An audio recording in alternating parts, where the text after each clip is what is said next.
Hej ljudi, dobro mi došli natrag u novi video. Današnja tema nam je meal planning, tako da drago mi da ste ovdje i da ćete mi pomoći malo u planiranju obroka za idući tjedan. Hajmo prvo pogledati što je u frižideru. Pa da vidimo.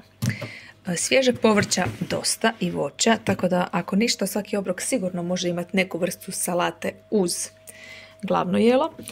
Imam ovako dvije ove lijepe crvene paprike, imam jako puno zelenih još naših paprika, to bih trebala sve onako narezati i staviti u jednu posudicu pa bi lakše iskoristila.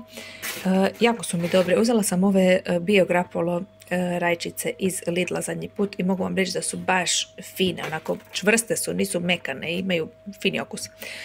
Uzela sam i ovaj krastavac, tako da i njega ćemo već negdje iskoristiti. Imam i ovaj mali patliđan, ali ne znam da li, negdje se sigurno može ubaciti. Uglavnom povrća, dosta banane, isto puter, tikva, isto. Tako da može ići neka povrtna maneštva, a i ne mora, zato što sam i nedavno kupila, a one mogu malo duže stajati. Beactive smoothie. Dobro. To ćemo lako uklopiti negdje ovako neki međuobrok ili umjesto doručka ili tako. Imam dosta jaja, ovdje neka salama, nije puno ostalo, ali moram je već baciti mislila sam da ću ih možda mačkama, ali vjerujte mi, mislim da ipak malo predugo stoji otvorena, bacit ću je. Imam zelene salate, imam sira dosta na listiće i u komadu. Ovaj u komadu ako ne budemo mogli dovoljno brzo iskoristiti, jer ćemo sad prvo vjerojatno koristiti ovaj jer je normalno praktičniji, osim ako ne budem radila kesedilje, moram vidjeti da li imam meso u ledu za kesedilje, onda će nam trebati ribani sir. Kad radim tako nešto s tortiljama, onda radije volim naribati sir, bude mi onako nekako finiji okus nego stavljati ove listiće sira. Isto vrijedi i za picu. Imam Millera, imam svježi sir. Nešto može ići u ovoj kombinaciji. Da li neka pašta ili tako nešto? Razmislit ću, kad mi je taj svježi sir uvijek najbolji sam za sebe. Jesam vas već pitala, ako nisam dajte mi neki dobar recept sa svježim sirom, ali onako da je baš fino. Znaš, mislim, pravim ja isto te pašte zapečene sa sirom, ali šta ja znam, onako nije loše, ali nije sad toliko spektakularno. Male mozzarelice, to ćemo lako dodati negdje uz neki obrok za marendu ili tako nešto, ili onako uz dodatak nečemu. Gore imamo pudinga i takvih desertića, to mlijeko, marmelade, kiseliši, takve stvari. Ribe, svakako ribe bi mogle ići ovaj tjedan. 1 ili 2 paketa bar da iskoristimo. Da vidimo što je u stvari ovdje, ovo je najbitnija ladica. Vidiš kako sam premjestila ova pasata kad se zaledi ovako u kockicama, onda ja premjestim u ovu vrećicu pa je tako koristim. Međutim, ne znam zašto sam otvorila još jednu, vjerojatno sam malo propustila organizaciju, ne znam, tako da ih imam sad više ovako zaleđenih u kockicama, moram prebaciti ove kockice, ali dobro. Imam pureće mljeveno meso, što znači da kesedilje apsolutno mogu ići. Imam još i malo ovog zaleđenog pomfrija, imam još i ove panirane riblje štapiće i još malo neke juhe, ili to ćemo sad koristiti već kao temeljac. I ovdje je još malo puretine i piletine ostalo. Ali kesedilje su jako dobra ideja, to mi se sviđa. Znači, ajde, idemo sad malo razmišljati. Nisam još probala ove stvarčice, ali hoću. Nisam još niti presložila ovaj ormar, ali isto tako hoću.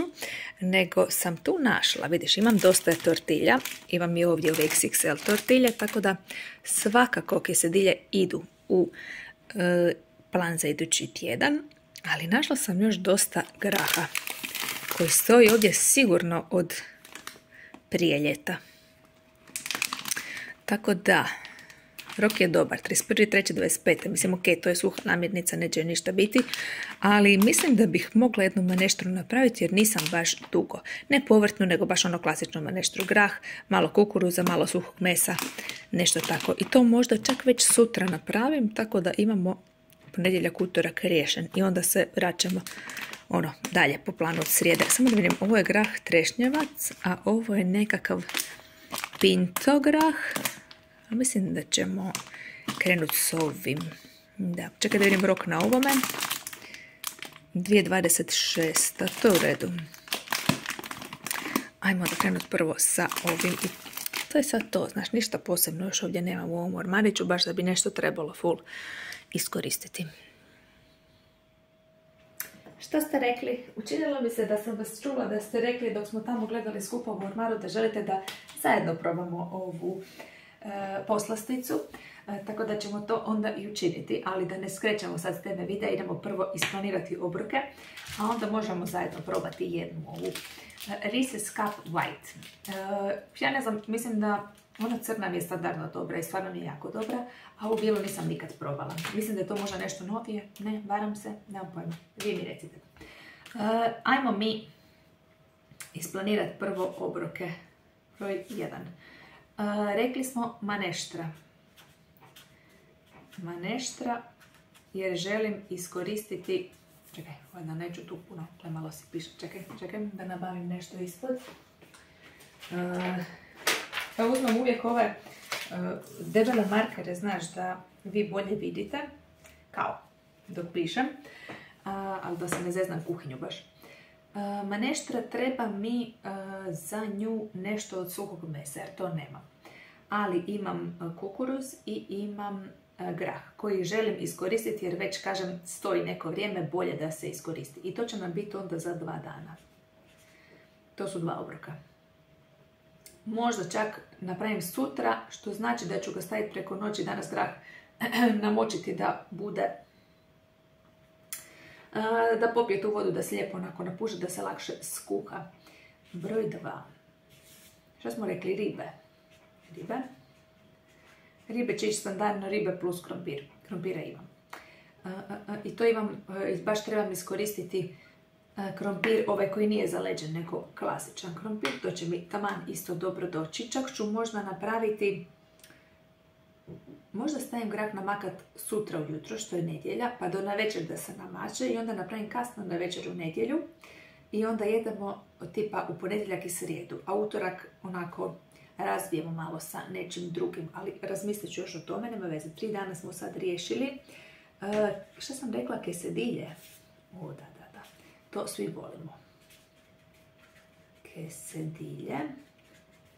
Jesam ih pravila nedavno na kanalu, znate da ne znam. Ne znam da li ste vidjeli sad ovu novu varijantu koju radim. Ko da jesam? Ma ne znam. Imam tortilje, imam mljeveno, imam pasate, imam sira koliko hoćeš, tako da to će biti jedna onako jednostavna. Ne večera, nego ručak. Htjela sam reći ručak, pa mi je pobjegla večera. To možete napraviti dan unaprijed, to meso pripremiti, samo što ako imate vremena bolje je taj dan, pa onako bude sve fino, toplo i svježe i taj sir se otopi i bude prekrasno. Moram možda onaj svježi sir iskoristiti. Ne bi bilo loše, ali ovako, ja ću napisati pašta. Pa ću malo proguglati recepte za nekakvu paštu sa svježim sirom i milaramom u pečnici. Ako ne, ili ako se slučajno predomislim, imam dosta piletine, isto izrezane već na komadiće u ledu. Tako da, pripržim grill piletinu, dodam vrhnje za kuhanje kojeg isto imam, skuhanu paštu i odličan ručak koji svi isto vole. Evo ga, dosta smo brzo riješili ovaj tjedan, to je to. Maneštra za 2 dana, ribe, kesedilje, paštica. Hvala vam puno što ste mi pomogli. To je bilo lako za odraditi. Lakše mi je ovako kad to mi zajedničkim snagama. Da probamo sad ovo.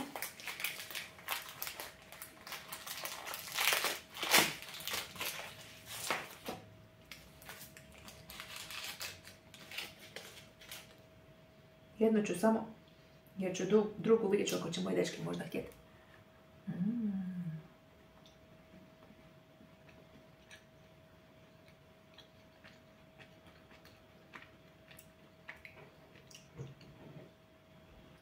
Isto jako dobra.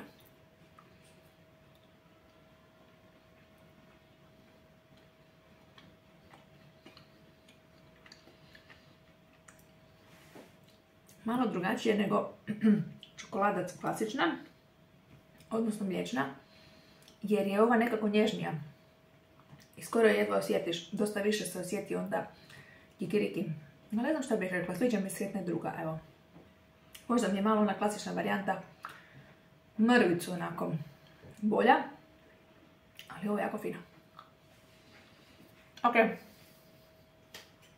Hvala vam svima na gledanju. Vidimo u sljedećem videu. Pozdrav!